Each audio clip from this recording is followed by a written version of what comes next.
छोरा फेरि हामीलाई यस्तो छोरा फेरि हामीलाई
आजका यस सभाका अध्यक्षज्यू, विशिष्ट व्यक्तित्वहरू,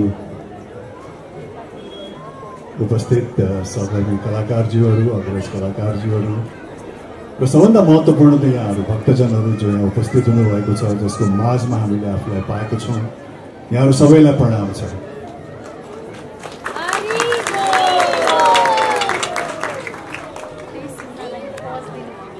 आज अत्यन्तै नै खुसी लागिरहेछ किनकि एक त आज एउटा शुभ साइत छ हैन, हाम्रो नयाँ वर्षको पहिलो दिन छ। त्यसमाथि पनि यो पवित्र क्षेत्रमा आएर त्यो दिनमा उपस्थित हुन पाउँदाखेरिको रमाइलो बेग्लै छ, एउटा आनन्द बेग्लै छ।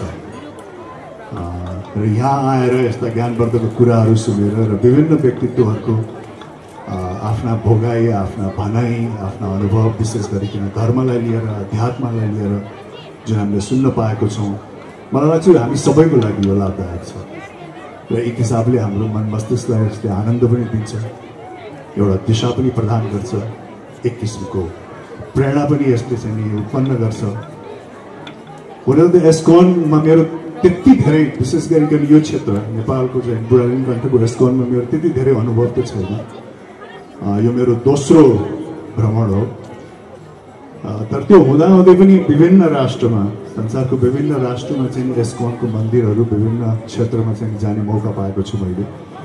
र त्यो हिसाबले एस्कॉनको कार्यहरू र जुन सन्देश उहाँहरूले प्रवाह गर्नुहुन्छ, खालि धर्मको दृष्टिकोणबाट मात्रै पनि होइन, मानवीय दृष्टिकोणबाट, मानवीय संवेदनशीलताको दृष्टिकोणबाट जुन सन्देश उहाँहरूले प्रवाह गर्नुहुन्छ, त्यो चाहिँ हामी सबैको लागि लाभदायक छ। किनकि यो जरुरी छैन कि हामी सबैजना एकदम तल्लीन भएर मन्दिरमै चाहिँ एउटा अवतार धारण गरेर 24 घण्टा बसिरहनु पर्छ भन्ने पनि जरुरी छैन। किनकि हामी सबैको बहुसंख्यक मानव जातिको चाहिँ आफ्नो आफ्नो व्यवहारिक पक्षहरू हुन्छ, व्यवहारिक जीवन हुन्छ, त्यो व्यवहार पनि सञ्चालन गर्नुपर्ने हुन्छ।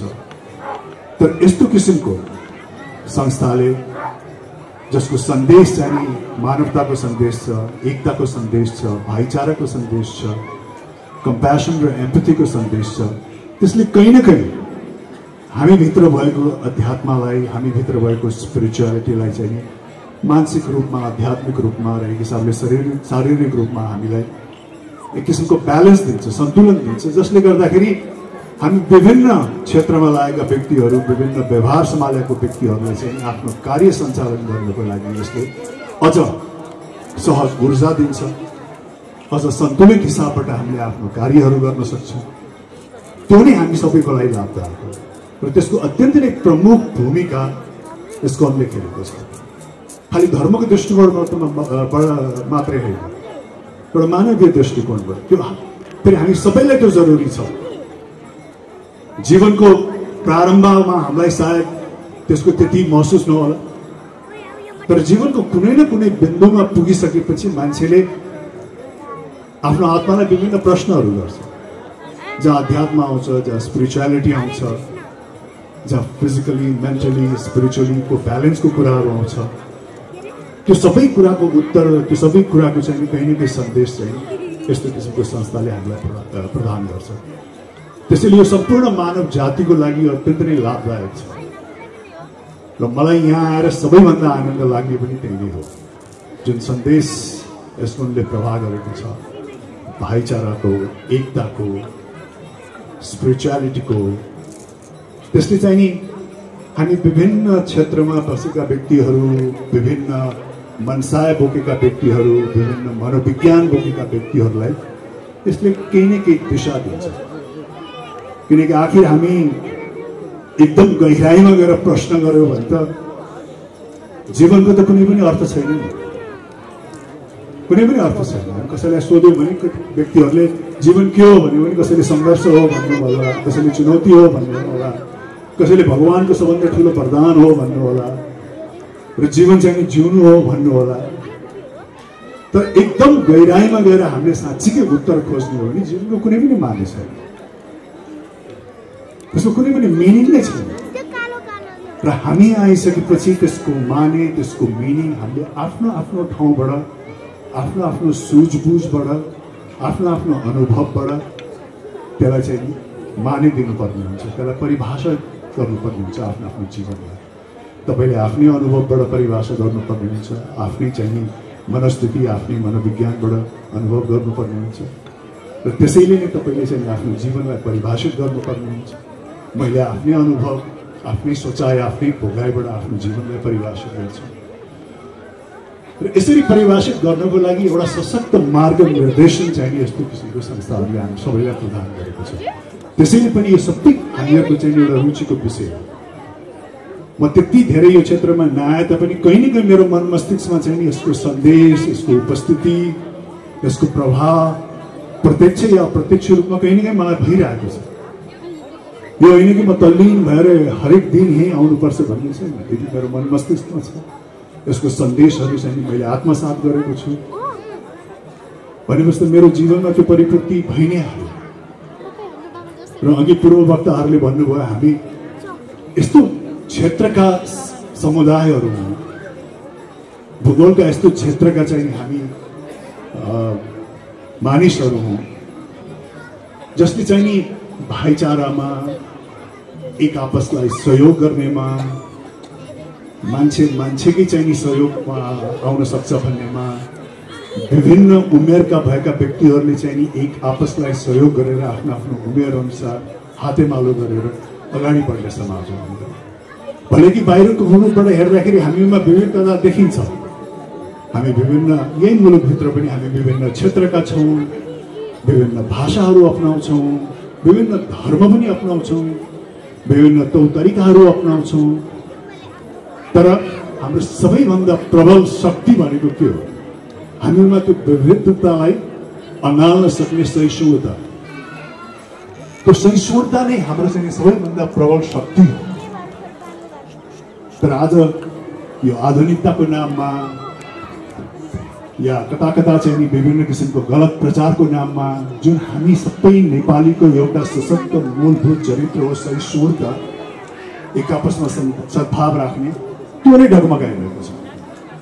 र हामीले आफ्नो मूलभूत चरित्रलाई बिर्सेर चाहिँ नि हामीले विभिन्न किसिमको अन्य सन्देशहरू या विभिन्न किसिमको चाहिँ नि आधुनिक प्रवाहहरूबाट आएका कुराहरूको लयमा लागेर हामीले आफ्नो मूल चरित्रलाई नै बिर्सिरहेका छौँ, त्यो नै डगमगाइरहेको छ। र त्यसैलाई नै कसरी चाहिँ सशक्त बनाउन सकिन्छ, कसरी मजबुत बनाउन सकिन्छ भनेर एस्कोन जस्तो संस्थाले त्यो सन्देश प्रवाह गरेको छ। त्यो जुन चाहिँ अमूल्य छ, जुन हामी सबैको खाँचोको विषय हो।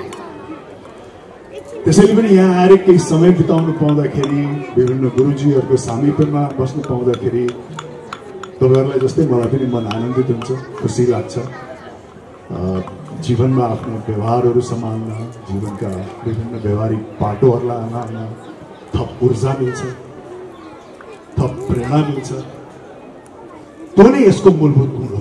एस्कोनको सबैभन्दा ठुलो मूलभूत गुण नै त्यही हो कि यो पक्ष त्यो पक्ष, यो धर्म त्यो धर्मलाई मात्रै सम्बोधन गर्नु भन्दा पनि यसको बृहत कार्य भनेको संसारको सबै मानव जातिलाई सम्बोधन गर्नु, सबै मानव जातिलाई चाहिँ एउटै मालामा घाँस्ने। अघि उहाँले पनि भन्नुभयो अघि भर्खर कि हामी विभिन्न क्षेत्र, धर्म, विभिन्न जात, विभिन्न उसका छौँ हामीहरू।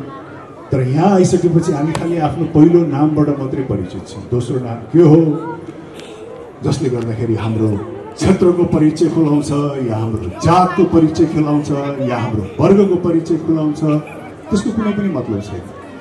र वास्तविकता त्यही पनि हो हामी मानव जातिमा, किनकि त्यसको मतलबै छैन। त्यो त हामीले आर्टिफिसियली कृत्रिम रूपमा आफैले सृजना गरेका चिजहरू हो।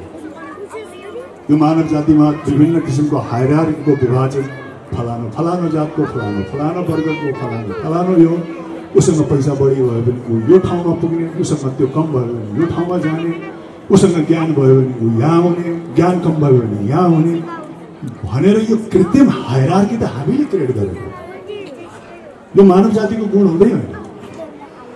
र यही सन्देश हो मलाई त, जहाँसम्म मलाई लाग्छ। किनकि उहाँले पनि भन्नुभयो कि यसको प्रेसिडेन्टबाट लिएर यहाँको गार्डसम्म चाहिँ एकै ठाउँमा एउटै थलोमा बसेर विभिन्न कुराहरू सेयर गर्नुहुन्छ। र त्यो नै हामीले चाहिँ त्यसलाई जोड दिनुपर्छ। किनकि एज अ मानव हामी सबैजना एक हौँ, एकतामा विश्वास गरौँ, कम्प्यासनमा विश्वास गरौँ, एम्पथीमा विश्वास गरौँ। र आज यो पवित्र दिनमा, यो नयाँ वर्षको सुरुवातमा यहाँहरू समक्ष यसरी उपस्थित हुनु पाउँदाखेरि, किनकि मलाई थाहा छ यहाँहरू भक्तजन त हो, तर यहाँहरू कलाप्रेमी पनि त हो नि, होइन र? कलाप्रेमी पनि हो, सिनेमा पनि हेर्नुहुन्छ, होइन? त्यो हिसाबले अब तपाईँहरूलाई सायद केही न केही खुसी लाग्छ होला कलाकारलाई देखेर, तर तपाईँहरूसँग यसरी प्रत्यक्ष समय बिताउनु पाउँदाखेरि कलाकारलाई त्योभन्दा 10 गुणा बढी खुसी लाग्छ। किनकि प्रत्यक्ष भेटघाट हाम्रो बिरलै हुन्छ, होइन? यहाँहरूले टेलिभिजनमा देख्नु होला, इन्टरनेटमा देख्नु होला, चलचित्रमा देख्नु होला, त्यो प्रत्यक्ष भेटघाट हुन्छ। जब यसरी आम्ने सामने एउटै थलोमा केही बेर आत्मसात गर्ने, सामिप्यमा बस्ने मौका मिल्छ, त्यो कलाकारको लागि सबैभन्दा सौभाग्यको क्षण हो। त्यसैले अत्यन्तै नै खुसी लागेको छ यहाँहरू सबैजनाको माझ आफूलाई पाउँदाखेरि। म एस्कोनको सम्पूर्ण कमिटीलाई धेरै धेरै धन्यवाद दिन चाहन्छु। यहाँहरू जो उपस्थित हुनुभयो यहाँहरूलाई पनि धेरै धेरै धन्यवाद दिन चाहन्छु। मलाई पूर्ण विश्वास छ कि अब यो नयाँ वर्षको सुरुवात हामीले असाध्यै नेक क्षेत्रबाट गरेको छौँ, एउटा नेक सोच विचारबाट हामीले थालिने गरेका छौँ। त्यसैले हामी सम्पूर्णको यो नयाँ वर्ष चाहिँ असाध्यै शान्तिमय, आत्मसन्तुष्टिको साथ सक्दो आफ्नो जीवनमा चाहिँ खुसी ल्याउने त्यो तरिका हामीले अपनाउनेछौँ र हाम्रो जीवन चाहिँ सुचारू र सफल रूपमा अगाडि बढ्नेछ। यहाँहरू सबैलाई धेरै धेरै धन्यवाद छ। Thank you so much. Shri Deepakraj गिरिज्यूलाई जन्मदिनको शुभकामना तथा आशीर्वाद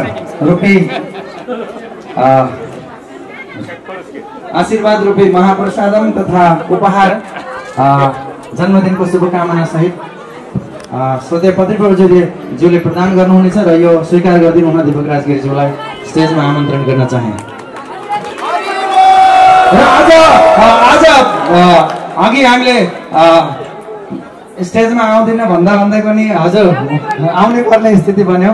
र हाम्रो वरिष्ठ समाजसेवी पद्मश्री अवार्डबाट पनि सम्मानित पूर्व मन्त्री श्री माइती नेपालकी संस्थापक, हाम्रो अत्यन्त शिवचिन्तक र उहाँको पनि अनुराधा कोइरालाज्यूको पनि आज जन्मदिन परेको छ। उहाँलाई पनि आज भगवानको महाप्रसाद स्वीकार गरिदिनु हुन र भगवानको आशीर्वाद स्वीकार गरिदिनु हुन ड्यासमा आमन्त्रण गर्न चाहे।